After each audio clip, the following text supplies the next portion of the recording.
Pray mo na ako sa amin, di ba? Apo. Bukas na. Dapat ngayon lahat, di ba? Yan, bagsak ka kay Simon.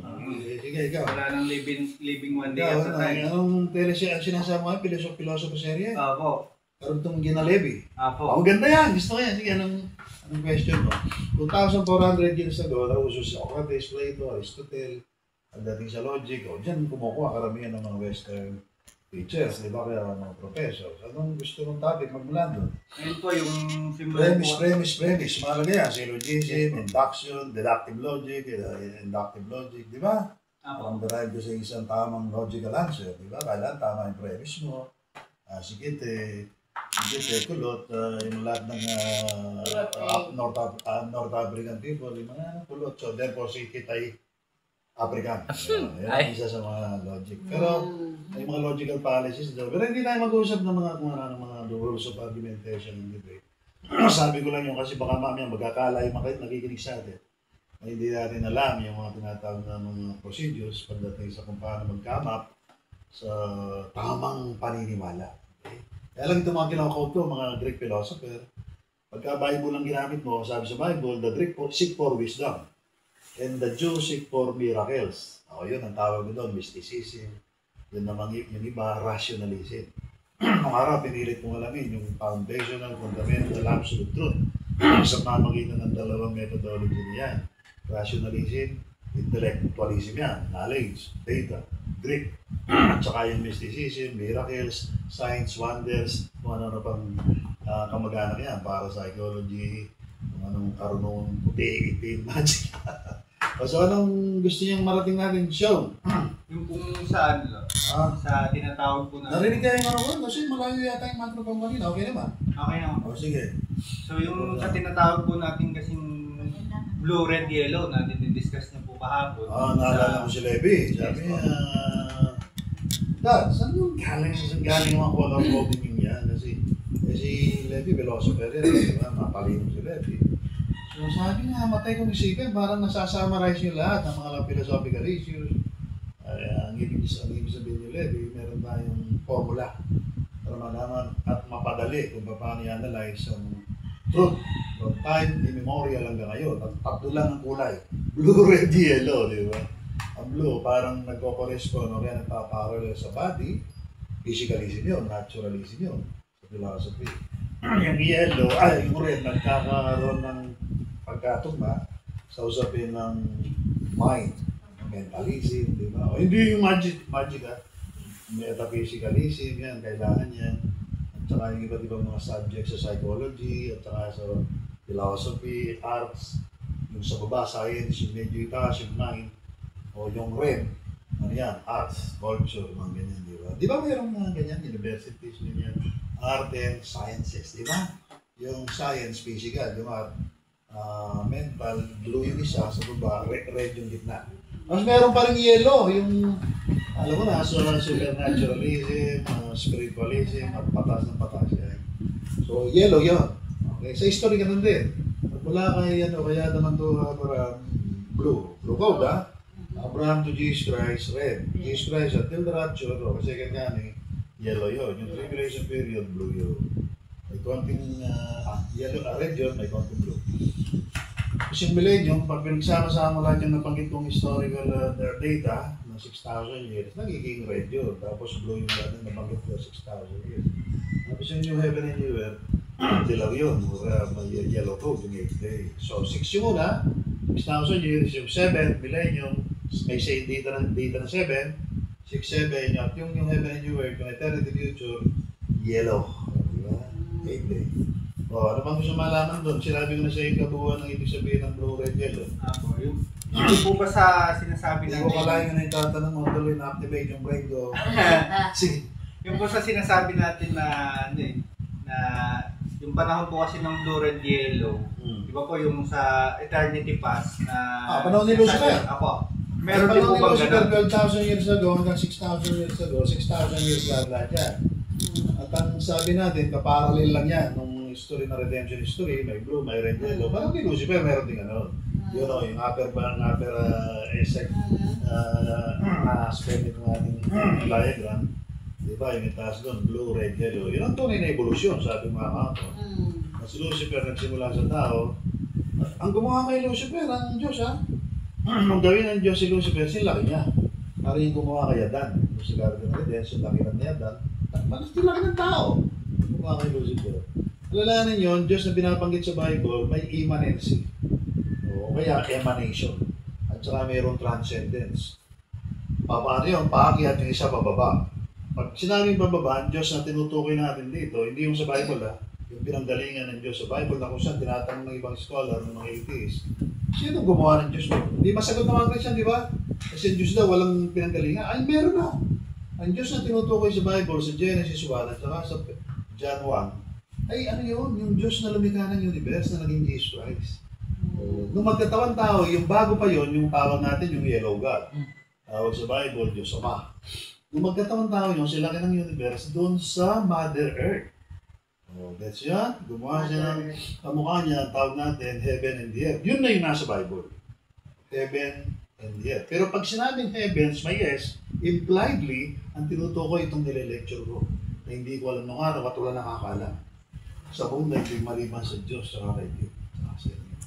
So, ang Diyos Ama na tinutukoy natin dito, hindi yung gumawa ng langit at lupa sa John 1 at saka sa Genesis 1. Mas classical theology known by classical scholars na alam nila ito lang yung universe na ginawa ng Diyos. Bagamat abstract pa rin yung salitang universe doon, pero pinapresyon ko ngayon na naintindihan nilang universe o langit ay yung universe na 13.8 billion light years. Ang lawak, pag tinravel mo ng simbilis na liwanag na 186,000 miles per second plus 22,000 kilometers total. Yan ang tinutukoy ng Genesis 1 at John 1. Pero yung tinutukoy ng Diyos Ama, yung pinanggalingan nun. Yung cause ng mga causes ng mga theologian sa labas. Sino yun? Ang tawag ko ng Diyos Ama. Si Kristo, dati ron. Pero si Kristo, bago pa maging dati ron, ay siya yung tinatawag natin red God at saka blue God. Ngayon, napamulagat ka na. Kasi nung pisan mo rito, papatulang kita. So, ayun Diyos sa mga tanong tinutukoy ko na pinagmulan ng lahat ng causes na to. O sa cosmological argumentation, tinatawag na collapse argument. So, mga Muslim ang expert. Hindi ito yung simula ko. Kundi yung eternity past na yun, na wala naman talagang past. Pero dahil ang Diyos by definition, siya yung being, hindi becoming. So, hindi natin pwedeng siyang ilagay sa isang punto ng kasaysayan na pwede mong i-fix. Yan ang Diyos nila. Kaya natataling ibang Christian sa debate sa mga atheists kasi hindi sila tulad ni Kate na kung saan dyan ako natuto kay Kate. Okay? Amen. Amen ka naman. So, ang Diyos Ama, na-imagine na nyo kung sino yung tinutukoy kong Diyos Ama. Nagkatawan tao yan doon sa Mother Earth, ng Mother Universe na nilikha ng Diyos Ama para magkatawan tao siya ron at ginawa ng universe at saka daigdig na tao na malaki. So, ang universe na to na may daigdig, ito na nga, ato, pag nakita mo sa malayo, hindi yung brain lang niya kasi 2 trillion galaxies lang yun. Pag nakita mo ng buo yan, mga 30 to 33 o 32 trillion galaxies. Itong universe na to na ginawa nung Diyos na nagkatawan tao na sila ng universe. Na ginawa niya doon sa Mother Earth. Nakakasunod kayo? Sigurado kayo? O sige, i-review na lang i-review to. So, tapos, hindi na yung turo. Silayunin nga ng Diyos, sabi mga kahapon, bigyan ng buhay yung Mother Universe. Pero para mabigyan ng buhay yung Mother Universe, kinakailangan, ito na nga, nagkatawan tao siya, sinlaki ng universe, at doon sa universe na yun, may mother o baby Earth. Kasunod ka? So, nagkatawan tao na naman. Yung nagkatawan tao na Diyos, at yan ang nilikha niya, si Lucifer doon sa baby Earth. Doon, baby Earth doon sa baby universe. Na nilikha doon sa Mother Earth. Na nasa loob ng Mother Universe. Ang problema, pag gagalitin mo usapan, wala tayong diagram. Wala na. Lost na tayo. Diba? Meron akong diagram doon. Kaya lang mahaba ang usapan. Tsaka na ha. Kasi series itong gagawin natin. So, yung pinakamaliit na Diyos na nakikita nyo ngayon, na nasa Bible, ay si Yahweh. O, ang tawag ko minsan, may Elohim doon. Kaya lang, pag sinabi Elohim, maraming Diyos. Ang naka-alat lang sa Israel, si Yahweh. Yung ibang mga Diyos doon sa Council of Gods, ay yung mga ginawa ng Diyos, ng mga naging fallen angels, etc. na naging myth.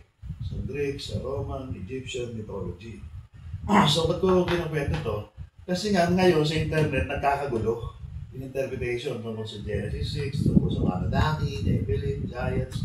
Ako minsan, lumalampas sila sa Bible. Iba naman, nagkukulang. So, para maging eksakto lang tayo, kailangan may Holy Spirit yung nag-explain ito. At yung Bible, kailangan alam niya. Kaya sabi ko, magbasa kayo ng Bible. Salamat sa Diyos, may dalang Bible, napakarami, di ba? Galing sa Philippine Bible Society. Noong araw, talagang may bayan dyan eh. Ngayon ba, may bayan ba? Kita mo na walang bayan. Maganda yung pamigay natin yan sa mga bilanggo na hindi pwede mag-cellphone. Okay? Ayun. So, pinamimigay pa rin natin yung Bible at pinababasa. Pero ang totoo nito, kakat-short ko muna itong aming lecture tungkol sa eternity past. Baka lang makalimutan ko. Yung Bible na sinasabi natin yan, nabasiyan ng mga sola scriptura theories. Mga Protestant, mga Luther, Calvin, Israeli, etc. Naging uso-uso na, di ba?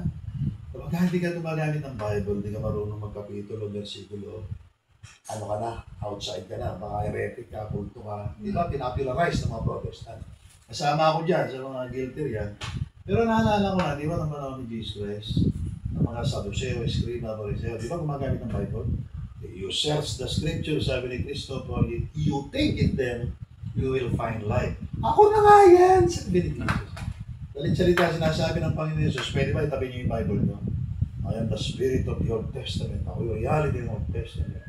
I am the king of the Sabbath. Sabbath also was not made, man was not made for Sabbath, but man for Sabbath. Ibig sabihin ni Kristo, ang kautusan hindi ginawa. Ang tao hindi ginawa para sa kautusan at ang kautusan ginawa para sa tao. Ang Old Testament ginawa yan para sa tao.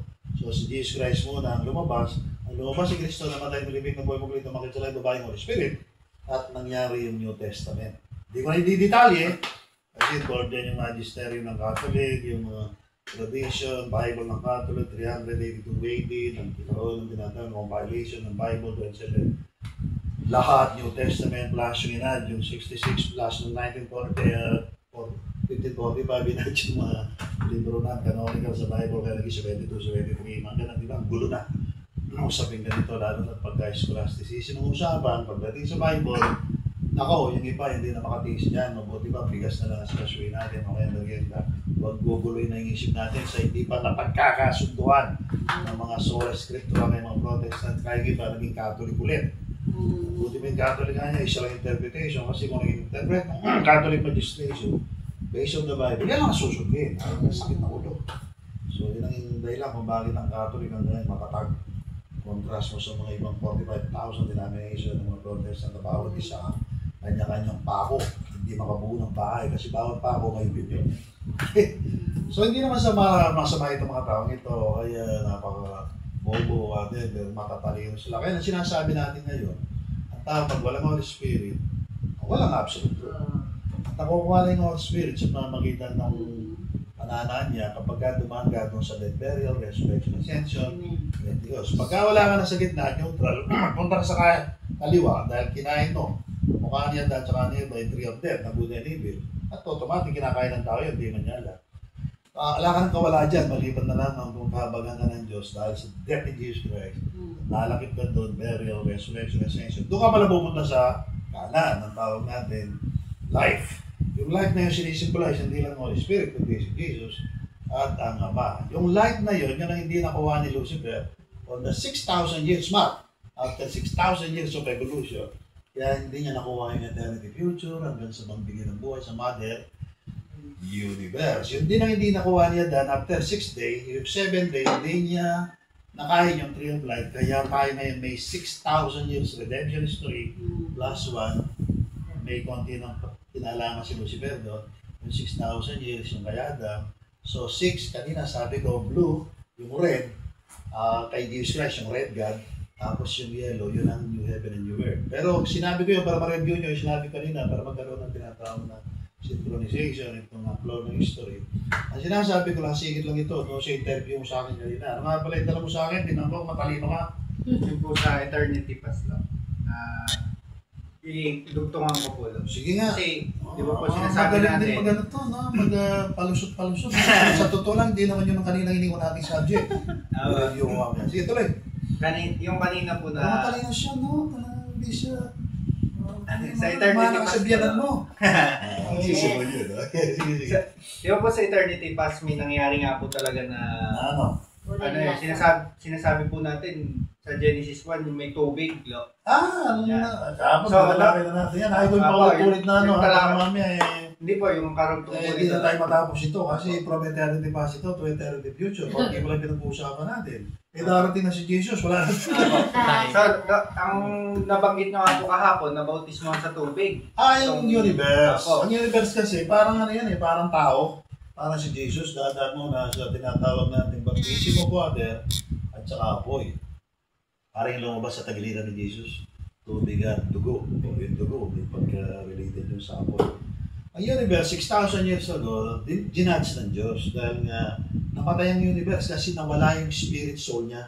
Di ba yung mga fallen angels, 1/3 of them bumigay, nag-my-way kamukha ni Lucifer. So talsik sila sa universe. Parang ikaw, ikaw yung universe, namatay ka. Yung kaluluwa mo nawala Tapos spirit mo, yung pinaka-Lucifer, talsik din. Ano mangyari sa'yo? Patay ka. Ang unang hatol sa'yo, tubig. Yan ang laging muna, tubig. Yan ang trend. Tubig muna. Tapos apoy. Kailan ang apoy ng universe? Doon sa after ng 7,000 years, ang tawag ng destruction of the universe. So bago yun, 6,000 years ago, 7,000 years ago, ang universe na judge. Parang kay Noah, ang daigdig naman. Ang daigdig, dumaan sa tubig ng panahon ni Noah. Pero dadaan yan sa apoy sa tribulation period. Ang tawag nga din, parang si Jesus Christ, may tubig at apoy. Parang kayo, dadaan sa tubig at apoy. Yung tubig, kamukha nung at kaparalel nung dinaanan ni Kristo doon sa Jordan. Para sa kanya yun. Para sa kaligtasan ni Jesus. Yun, yung terminology kaligtasan, baka kontrain ako ng mga Christian na nagpapagulong sa liba. Okay? So, para sa kanya yun. Yung kanyang ginawang bautismo sa apoy, o kaya tinatawag natin Gospel of God, ay para sa iba na yun. Yung baptism na yun mahalaga yun. Kasi pag hindi dumaan si Kristo doon sa Calvary, tayo, dumaan sa Jordan, para sa kanya yun. Sa Calvary, para sa atin na yun. Ang mula sa Old Testament, nakaprophesy na si Jesus Christ, lalo sa Book of Daniel, ang dating na araw na kung saan mamamatay siya, he will not die for himself, but for us. He will be cut off, not for himself, but for others. O yun na yun. Nung namatay si Kristo sa Calvary, para sa atin na yun. Sa lahat ng tao, magmula ng panahon yun hanggang sa second coming of Christ, hanggang doon sa dulo ng millennium. Kaya ako inuulit-ulit ito kasi tayo ngayon, kailan dumaan doon. Ang mga early Christians, dumaan doon. Namatay na libing na po yung mabalito makit sa langit. Babae ng Holy Spirit, Galatians 2, 19, 20, Colossians 3, Romans 6, at mga mga Bible verse ang gusto nyo. Pero ang pinakamalaga, yung death, burial, resurrection, ascension, Pentecost namin Diyos Ama. Doon naalakip si Kristo, doon tayo naalakip, pati doon sa Gospel of God. Sandali! Kaya ngayon pinipreach natin yung Gospel of God, maliban sa Gospel of Christ, na kung saan lahat kayo dito, saved na. Pag dumaan kayo doon. Pero kailangan dumaan pa rin tayo doon sa dinaanan ni Jesus para makapag-save siya sa iba. At yun dinaanan din ni Paul at saka ng mga redeemable para makapag-save din sila. Bilang sa present, sa tribulation, kundi sa second coming. Nang may liligtas nila. Panglupa ng millennial exit kit kayo. Kaya tayo pinapadaan hindi lang sa death, burial, resurrection, ascension, Pentecost, nakuha ni Kristo para makapagligtas tayo hindi lang ngayon sa tribulation, pati sa second coming, and so on and so forth, until ad infinitum.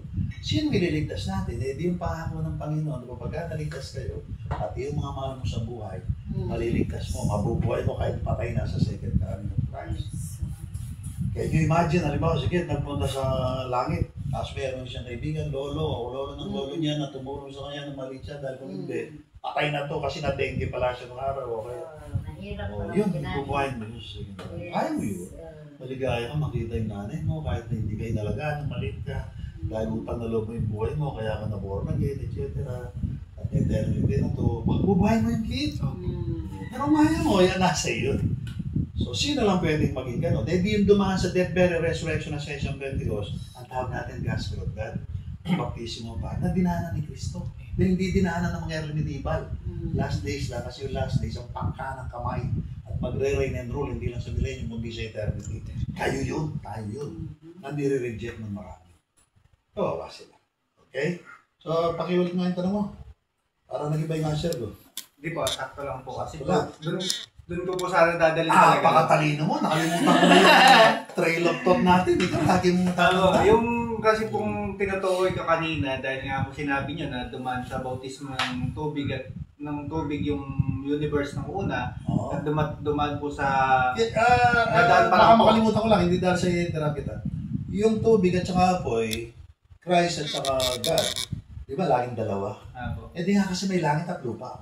Nagkasala ng tao doon sa unang ginawa ng Diyos sa langit at lupa. Di ba ginawa niya langit at lupa? Eh nagkasala si Lucifer sa langit eh.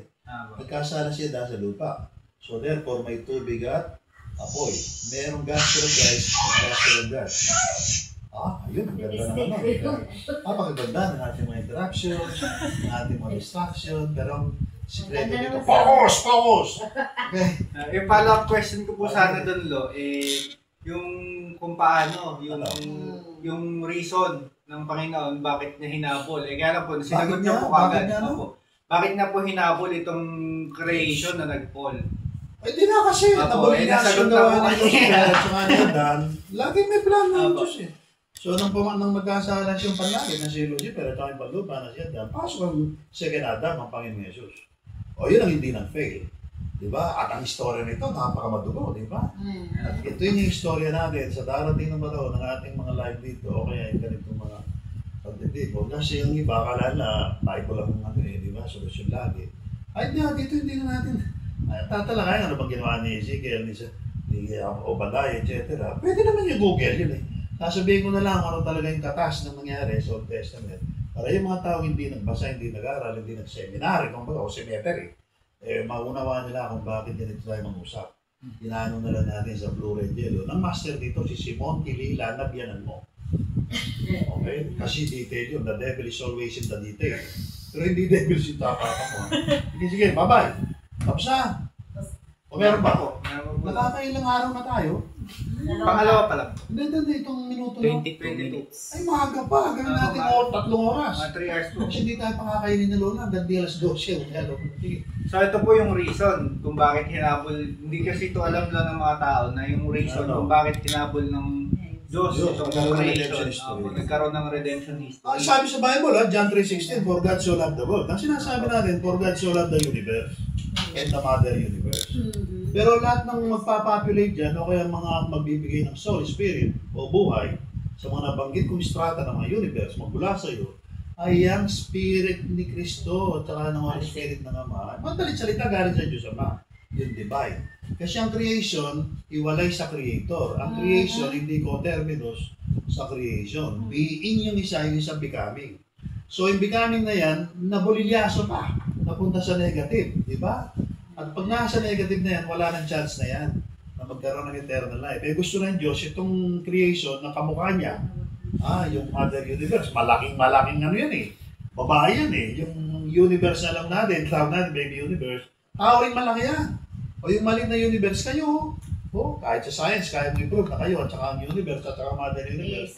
Isa yun eh. Every time naliligayan Diyos ng kamukha niya, halimbawa, nag-emanate siya, bumaba ng bumaba, kamukha niya yan. Katulad niya, ang totoo, bumaba pa yun eh. Nagkatawan-tahan pa yun ang tao natin, si Jesus Christ ngayon. Sa sinabi po na ni Mary, lumabas. Sapatos, kabayo, hindi yung tao. Divine human si Jesus Christ. O, di naman, lumit na lumit, di ba? At ang Panginoong Yesus ngayon, pabalik na, nagbalik na nga eh. Kung sa tinatawag natin transcendence, di ba, namatay ni Ludi, huwag magulit, pataas na to. Umakit sa langit, tapos pagkatapos ng 7,000 years, yung 1,000 millennium, balik na siya doon sa kalagayan niya bilang Diyos. So, yung yellow God. At hindi pa natatapos tayo doon na lumikaya ng Mother Universe. Pagdating natin doon sa Mother Universe, dahil ang mga tao doon sila laki ng universe. O ikaw, mag-aaring ka ng isang universe, sikip, para si Jesus. Pagdating natin doon, nagkaroon na ng Mother Universe na puno na natin yun by the grace of God, power of God, parang isang tao ng malaki, tao ng mga malaki yun.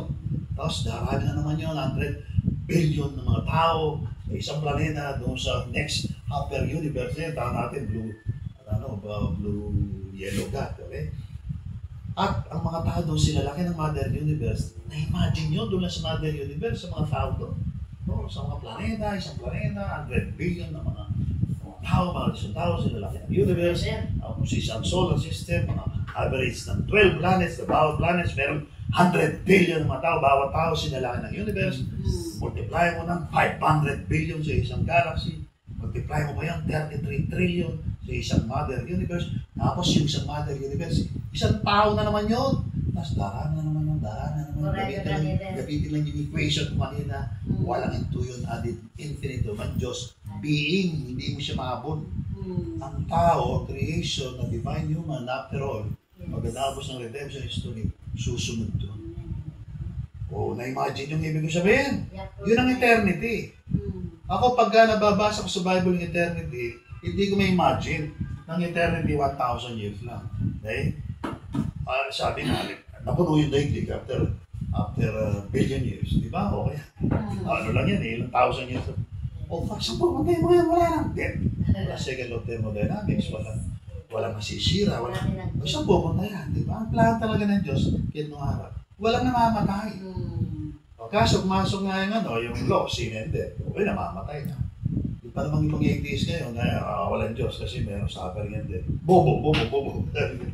Hindi po kayo anak mo, may sakit yung anak mo, walang tatay. Marahil umalis ka lang, nagpunta ka sa abroad. Yung anak mo nandun, nasa ospital, akala ng anak mo wala siyang tatay. Ganito yung argument ng iba eh.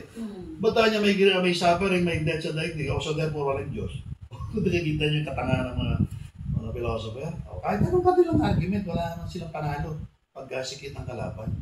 Pagka si si Bill Craig, o kaya si Turing, o kaya si... Merong pagkatalo yan, kasi hindi nila alam yung origin ng universe.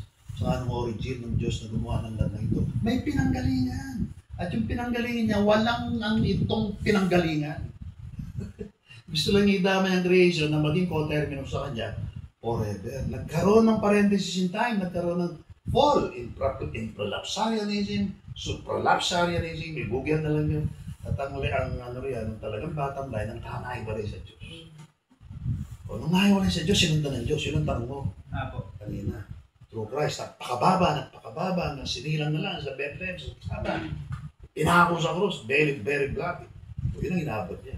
Para lang sa atin, para lang tayo maligtas at magkaroon ng eternal life. Wala sakit, luha, lungkot, wala nang gera, wala nang natuto yung dahon, wala nang forever. Maganda ng maganda. Yun ang mabibis ng mga taong hindi naniniwala sa Diyos, kay Kristo, sa redemption history, sa gawa ng Holy Spirit. Yun. Lahat ng walang Holy Spirit ngayon buong daigdig, hindi lang dahil sa religion na mali, ay hindi nagdudulot ng pagkatananahan ng Holy Spirit.